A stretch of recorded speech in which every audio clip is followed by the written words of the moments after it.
I will say this again, I've asked the governor, and I've asked a lot of people, that this is something that I think would end the, debate, is if we were just to put it on a ballot, so that Utahns can vote. Let Utahns be able to get in and say what they wanna do. I mean, we'd get a clear answer. And I don't think anybody can argue with what Utahns want, but at least I would feel better that we're the ones that are deciding what's going on with that, so. So, why does the government control that? Why are they controlling all this land?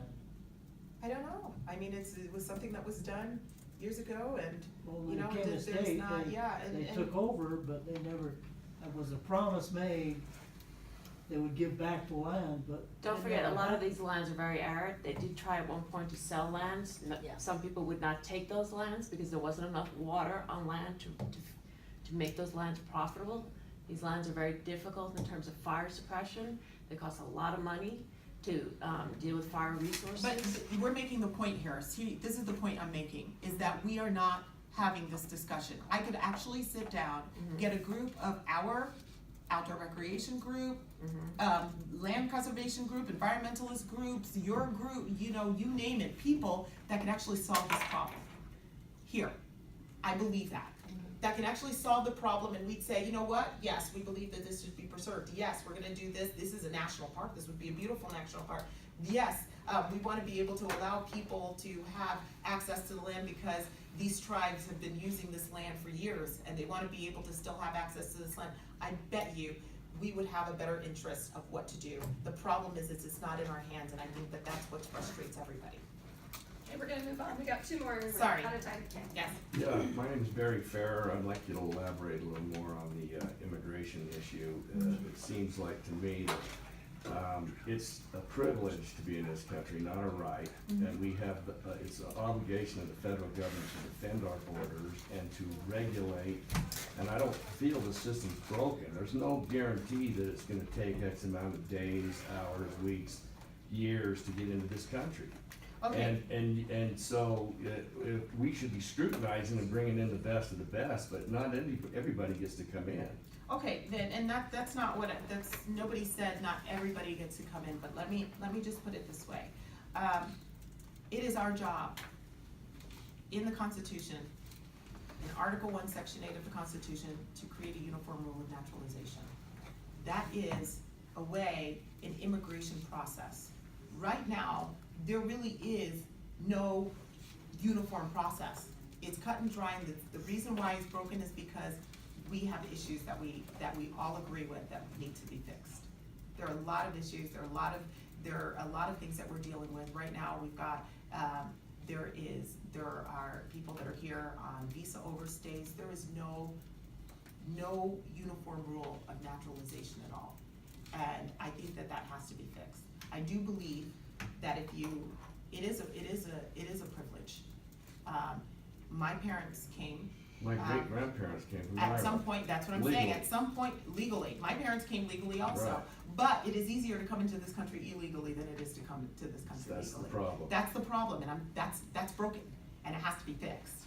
And I believe that if we can actually if we would have gotten the Good Lack 2 bill passed, we would have had a uniform rule of naturalization, and there would have at least been a line that people can stand in, and if they worked hard, and if they were educated, if they served in the military, if they were not on assistance, if they didn't have any criminal records, they would be able to have some way to work their way through. My parents worked their way through. They learned about the Constitution, they learned about American history, and they weren't willing to just take on the benefits of being a US citizen. They were willing to take on all of the responsibilities that came with that. I mean, my dad pledged, and I think every American should take this pledge, that if you are required to take arms for the United States, then you're willing to do that.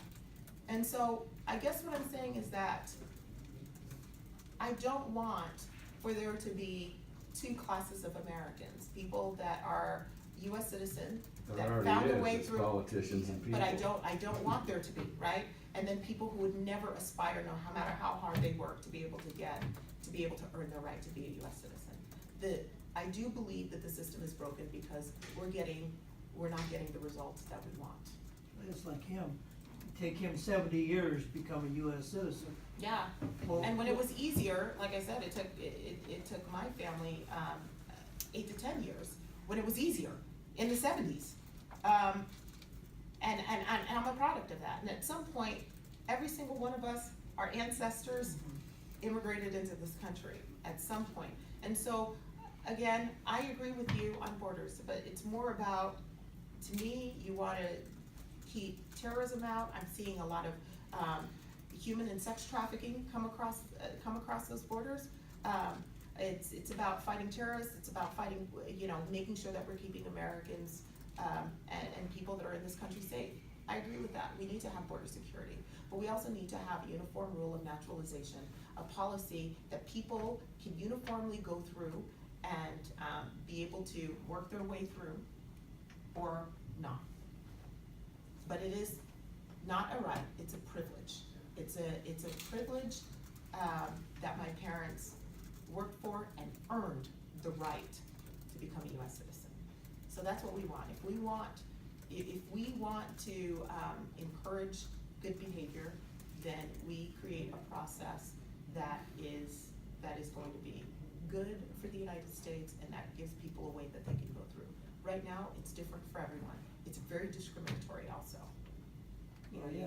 it's incredibly It's like our discriminatory. tax If you were code. from China. Yeah, or- like our tax, yeah, yeah, Okay, last question. thank you. Did you get a chance So- to ask, sir? So I think that, no, we're gonna get, but this is me following the Constitution and following what I believe is who we are as Americans also. Well, So, the Constitution's a constitutional republic, and a republic means that everybody's rights are equal. That doesn't mean you have different levels of tax code, different tax breaks for different people, I agree with you, you know? It's my turn. I agree with you, I agree with you. So, I- hang on, I'll finish up, just give me a second. So, in terms of immigration, that's the direction I want to go in. In terms of tax reform, we're in a better direction than we were before. And I am not, again, I'm not going to let perfect be the enemy of a good win. If I can continue to move in the right direction, that gives people, more freedom, more, the right to, and more opportunities, I'm gonna do it. So, I'm gonna continue to fight on this immigration issue because I think it's not just the right thing to do, but the right thing to do for our country and for the people who are working really hard to earn the right to be a US citizen. Earn their privilege. Earn their, I said, yeah, you Earn get the their right. privilege, but then you have the right, right? Because no one can take it away. When you earn, you have rights as an American, right? You have rights. Kind of. As an American. A lot less So than that's you what I'm should. talking about, yes. Have the privilege so that they can earn their rights. Yeah. I'm glad you're trying to fix a broken system on immigration. I really believe you need to. I sat as close to you as I am right now to Chris Cannon. I looked him straight in the eye and I said, Mr. Cannon, we need to address the immigration issue. Do you know what he said to me? We can't do anything about immigration right now because we've got to have those people coming into this country to create jobs to get us above that. Cheap labor. Cheap labor. We need to hold a stand and not be like Chris Cannon was. And I hold the Republicans responsible for not getting, so stay there. Hold firm on that immigration. Let's get it fixed. Let's get it fixed. Yeah. Let's not just allow entry I just want you to know for that cheap labor. this is not an issue that is just, it's not just a policy issue. I think it's not just personal either. This is an issue of, I wish that politics would get out of the way, because I think that if it did, we would have been able to fix this. There is not, and do right by this country, And I think Republicans could have fixed it long ago. I'm part of a George Bush small, and others. and even in this, even today, I'm part of a pretty good group. I don't wanna say small group, because there are quite a few Republicans that want it fixed. There is a small group, of Republicans that really are hard, they don't want it fixed. And then you've got another side that, they're not gonna vote on any Republican policies. They aren't, That- yeah. Wish they did, Well, both sides, Mhm. both sides, it happens Yeah. both sides. I think that you've had some good issues that have been brought forward today. I want to compliment you on balancing, efforts to balance the budget. Too long we've ignored that, and I believe that we need to continue along those lines. I have a suggestion I think will help. I love that, I'd love suggestions. I'd like to see the congressional, a constitutional amendment set forth to allow representatives to serve for 4 years, not 2 years. And because you're in a constant election cycle. And with that, I'd like to see term limits. And what happens with term limits is that you don't, Congress and the Senate, they don't do anything about term limits. But if they threw it out to the public and they ask us to do it, we'd vote for an amendment in a heartbeat. And what I think we do too often is we tend to want those to be too short. So I think we ought to tie it to 4 terms with four 4-year terms with the House of Representatives and 3 6-year terms with the Senate. And really approach some term limits. I'm okay with term limits.